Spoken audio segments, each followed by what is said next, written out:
नमस्कार, स्वागत है आपका बिहार समाचार में। बिहार में भारी बारिश हो रही है, साथ ही नेपाल द्वारा लगातार पानी छोड़े जाने के कारण बिहार के कई जिले डूबने लगे हैं। बिहार में बाढ़ का भीषण खतरा मंडरा रहा है, तो इधर सरकार की तरफ से बिहार वालों के लिए कई बड़ी घोषणाएं कर दी गई है। आज की बिहार की प्रमुख खबरों पर बात करने से पहले आपसे एक छोटी सी अनुरोध है, कृपया वीडियो को एक प्यारा सा लाइक अवश्य कर दीजिएगा। आपका लाइक करना ही हमारी मेहनत का फल होता है।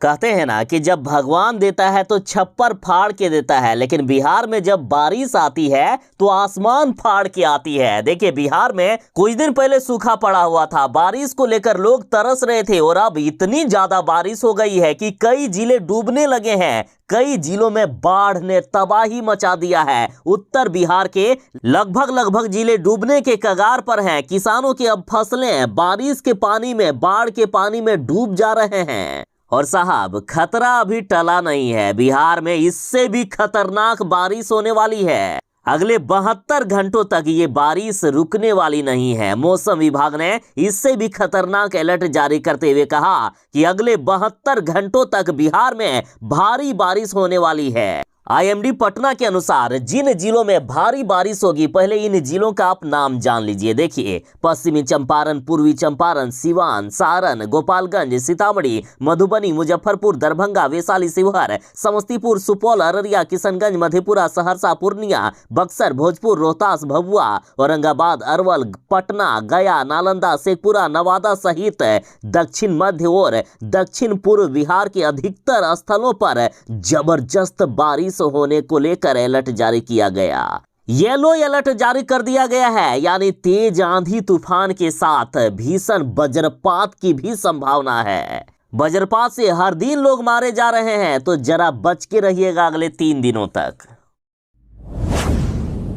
बिहार में बड़ा खतरा मंडरा रहा है, बाढ़ का खतरा, और हर साल बिहार में ये बाढ़ तबाही लाकर रख देती है और गरीबों की जिंदगी बर्बाद करके जाती है और नेताओं को मालामाल करके जाती है। नेपाल में भारी बारिश से मोतिहारी में आफत आ गई है। भागलपुर में भी गंगा का जलस्तर बढ़ गया है। सोचिए ना, इस निकम्मी सरकार की और इनके नेताओं की लोभ के कारण आज बिहारी दूसरे देश की मुसीबत को अपने में झेल रहा है। बारिश हो रही है नेपाल में, डर रहे हैं बिहार वाले, बारिश नेपाल में हो रही है और बिहार के गरीबों की जिंदगी बर्बाद हो रही है। आज तक बिहार में जिन सरकारों ने राज किया है, उनके लिए आज ये कहना बिल्कुल गलत होगा कि चुल्लू भर पानी में इनको डूब मरना चाहिए। आज ये सटीक होगा कि इनको बाढ़ के पानी में डूबकर मर जाना चाहिए। आज ये नेता लोग बाढ़ वाले इलाकों में जाते तक नहीं हैं, अपने AC वाले कमरे में बैठकर टीवी में बिहार वालों की हालात का मजा लेते हैं। अरे साहब, लोग जब वोट लेने के लिए भिखारी की तरह जाते हो, उस समय शर्म नहीं लगता है? देखिए, बड़ी खबर है कि नेपाल में हो रही भारी बारिश को देखते हुए मोतिहारी के DM ने मोतिहारी के सभी कर्मियों की छुट्टी रद्द करते हुए उन्हें मुख्यालय में रहने का आदेश दिया है। नेपाल में लगातार हो रही वर्षा के कारण मोतिहारी में बाढ़ का खतरा लगातार बढ़ता ही जा रहा है। पहाड़ी नदियां बागमती, गंडक, नारायणी, त्रिशूली सहित सभी नदियां उफान पर है। तो इधर दूसरी तरफ भागलपुर में 4 दिनों से लगातार जो बारिश हो रही है, उससे गंगा नदी का भी जलस्तर काफी बढ़ गया है। भागलपुर जिले के दियारा क्षेत्र में गांवों में पानी घुस गया है। लोग ऊंचे स्थानों पर शरण लेने के लिए अपने अपने घरों से मवेशी और जरूरी सामान के साथ रवाना हो रहे हैं।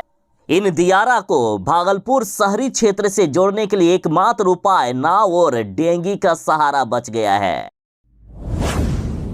बिहार में बाढ़ का खतरा मंडरा रहा है, तो आखिर सरकार की क्या तैयारी है? सरकार आखिर कैसे बचाएंगे बिहार को? तो देखिए, सरकार की ओर से इस साल 1000 करोड़ की राशि बाढ़ से बिहार को बचाने के लिए खर्च किया गया है, और ये पैसे जनता के पैसे हैं, जनता द्वारा दिए गए टैक्स के पैसे हैं। साथ ही ये राशि बाढ़ सुरक्षात्मक और अन्य कार्यों को लेकर खर्च की गई है। इस साल बिहार को बाढ़ से बचाने के लिए 295 बाढ़ निरोधात्मक कार्य किए गए हैं। और इस पर 700 करोड़ की राशि खर्च की गई है। 296 करोड़ से भी अधिक की राशि रखा गया है बाढ़ के दौरान होने वाले खर्च के लिए। बिहार के 29 जिले बाढ़ से प्रभावित हैं। बाढ़ प्रभावित क्षेत्रों में 4700 निजी नाव और 1500 सरकारी नाव की व्यवस्था की गई है। बाढ़ प्रभावित परिवारों को मिलने वाली राशि 6000 से बढ़ाकर 7000 कर दी गई है। 5000 राहत शिविर स्थल को चिन्हित किया गया है। 6000 सामुदायिक रसोई बनाने की तैयारी है। नेपाल भूभाग से आ रहे पानी को रोकने के लिए 70 करोड़ से भी अधिक की राशि खर्ची कर दी गई है। लेकिन देखिए, नेपाल से तो लगातार पानी आ ही रहा है, सारे पैसे मानो बर्बाद।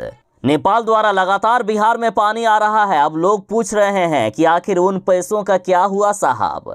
अब जनता इस बात को लेकर डर रही है कि हमारे 1000 करोड़ रुपए भी कहीं पानी में ना बहा दिया जाए या कुछ भ्रष्ट नेताओं के ये जेबें गर्म करने के काम में ना आ जाए। बिहार शिक्षक बहाली की परीक्षा के लिए एडमिट कार्ड जारी कर दिया गया है। टीचर बहाली परीक्षा का एडमिट कार्ड जारी हो गया है, आप डाउनलोड कर सकते हैं। देखिए, बिहार शिक्षक बहाली जिसमें से 1,70,000 शिक्षकों की बहाली होने वाली है, इस परीक्षा के लिए 10 अगस्त से ही एडमिट कार्ड डाउनलोड किया जा रहा है और 20 अगस्त तक एडमिट कार्ड डाउनलोड करने का लास्ट डेट रखा गया है। 20 अगस्त के बाद एडमिट कार्ड डाउनलोड करने की वेबसाइट बंद कर दी जाएगी। बिहार में बाढ़ ने कहर ढाया हुआ है। नेपाल से पानी छोड़े जाने के बाद बेतिया, मोतिहारी, अररिया, मुजफ्फरपुर समेत कई जिलों में नदियां उफान पर है। उत्तर बिहार में मंडराने लगा है बाढ़ का खतरा।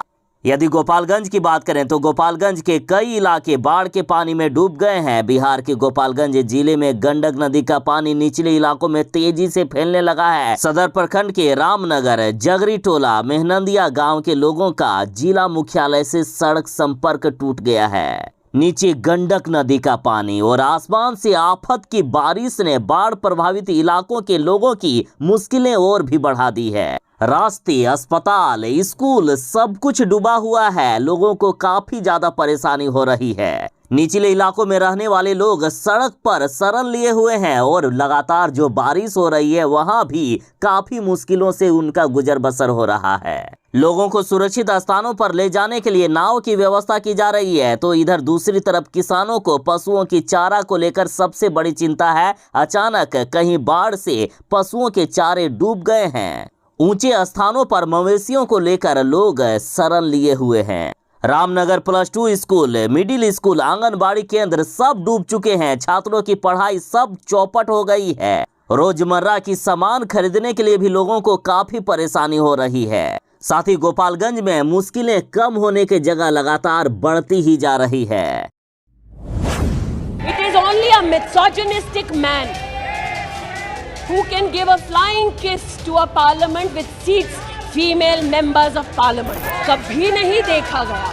राहुल गांधी ने भरे सदन में दे दिया फ्लाइंग किस, तो अब इस पर भारी बवाल हो रहा है। स्मृति ईरानी जी ने कई बार इसका विरोध किया और अब राहुल गांधी के फ्लाइंग किस पर भाजपा महिला मोर्चा ने प्रदर्शन किया और कहा कि मां का लाडला बिगड़ गया, अब इसका शादी करवाओ।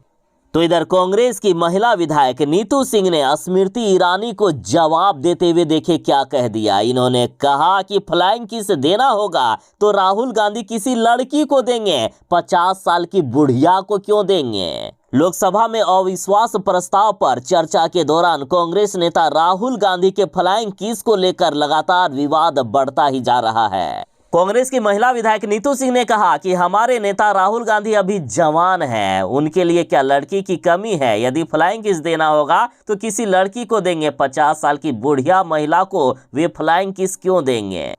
इतना ही नहीं, कांग्रेस की महिला विधायक ने यहां तक कह दिया कि केंद्रीय मंत्री स्मृति ईरानी अपना देखे, जिस सहेली ने उनको संरक्षण दिया और मदद की, उसके पति को भगाकर शादी कर ली, वे हमारे नेता राहुल गांधी पर बात करती है। उनको शर्म आनी चाहिए कि वे ऐसा सवाल उठाती है। महिला विधायक बोले कि हमने भी वो वीडियो देखा है, राहुल गांधी तो स्पीकर की ओर इशारा कर रहे हैं। स्मृति ईरानी को कैसे समझ में आ गया कि राहुल जी उनको फ्लाइंग किस दे रहे हैं। ये सारे आरोप गलत है, ये एक सोची समझी साजिश है।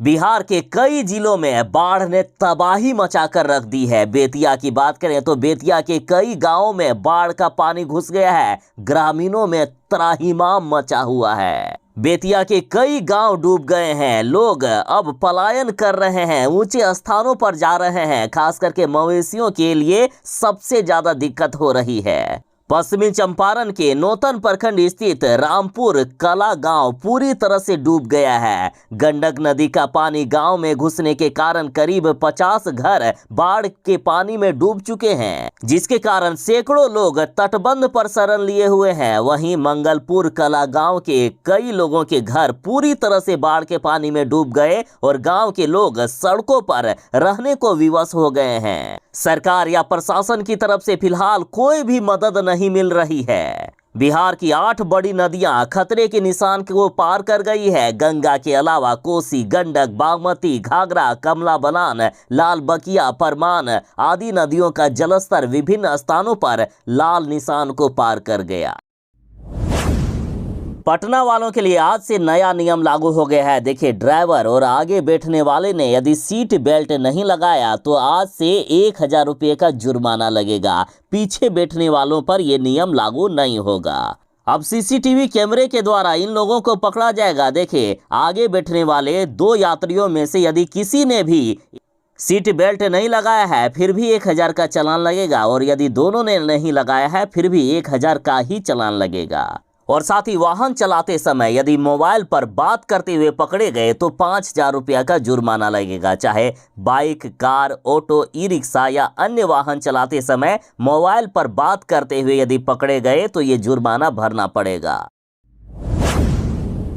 बिहार में हो रही भारी बारिश और नेपाल द्वारा लगातार पानी छोड़े जाने के कारण बिहार के कई जिले डूबने लगे हैं। आज हर जिले की बात करेंगे। अगर बात करें मुजफ्फरपुर की तो मुजफ्फरपुर के गायघाट में नेपाल की भारी बारिश का कहर जारी है। सिवदाहा, कठवाड़ा समेत कई गांवों में फैल गया है बाढ़ का पानी। बागमती नदी का जलस्तर बढ़ने के बाद जल संसाधन विभाग के इंजीनियरों की तैनाती तटबंधों पर कर दी गई है। साथ ही मुख्य सचिव का आदेश है कि लोगों को सुरक्षित स्थानों पर पहुंचाएं। देखिए, नेपाल में लगातार हो रही भारी बारिश को देखते हुए बागमती, कमला और गंडक के निचले इलाकों में बसे लोगों को वहां से हटाया जा रहा है। तो इधर कटरा प्रखंड में भी तटबंधों पर कई स्थलों पर कटाव शुरू हो गया है तथा भारी दबाव बना हुआ है। ग्रामीणों ने बताया कि सिवदाहा, महेशवाड़ा, सिवदाहा, बरेल, नवदपुर, जहांगीरपुर समेत कई गांवों में चारों तरफ पानी फैल गया है। बागमती का जलस्तर में तेजी से वृद्धि जारी है। नदी का पानी धीरे धीरे कई गांवों को चारों तरफ से अपनी चपेट में ले रहा है। मुजफ्फरपुर के लोग डरे हुए हैं, सहमे हुए हैं। भीषण बाढ़ का खतरा बढ़ता ही जा रहा है।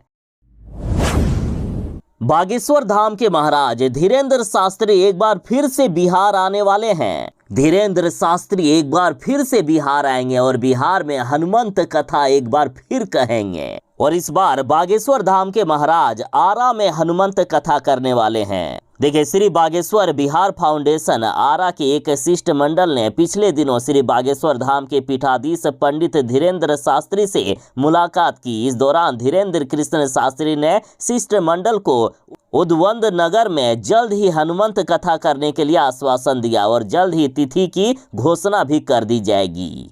फिलहाल जिला प्रशासन से अनुमति ली जा रही है। जिला प्रशासन से यदि अनुमति मिल गई उसके बाद डेट का भी ऐलान कर दिया जाएगा। आशा कार्यकर्ता अब हड़ताल पर हैं और मुख्यमंत्री नीतीश कुमार के खिलाफ जमकर नारेबाजी कर रहे हैं। दरअसल आशा कार्यकर्ताओं की मांग है कि हमें राज्यकर्मी का दर्जा दिया जाए, हमें नियमित कर दिया जाए और हमें 25,000 रुपये मानदेय दिया जाए। देखिए, अपने 14 सूत्री मांगों को लेकर आशा कार्यकर्ताओं ने इनकम टैक्स गोलंबर के पास सड़क को जाम किया और धरना पर बैठ गई। आशा कार्यकर्ताओं ने अपनी अपनी हाथों में चूड़ियां पहनकर अनोखे तरीके से प्रदर्शन किया। इस प्रदर्शन में हजारों की संख्या में पहुंची आशा कार्यकर्ताओं ने सड़क पर बैठकर नीतीश सरकार के खिलाफ जमकर नारेबाजी की। आशा कार्यकर्ताओं ने कहा कि हमारी पहली मांग है कि हमें नियमित किया जाए और न्यूनतम वेतन कम से कम 25,000 रुपया दिया जाए और प्रोत्साहन राशि भी दी जाए। साथ ही इन्होंने कहा कि कोरोना संक्रमण काल में जब लोग एक दूसरे से नहीं मिलते थे, तब आशा कार्यकर्ताओं ने जो काम किया उसको लेकर केंद्र सरकार की और बिहार सरकार की तरफ से वेतन के साथ साथ प्रोत्साहन राशि देने की घोषणा की गई थी, लेकिन वो भी जुमला साबित हुआ।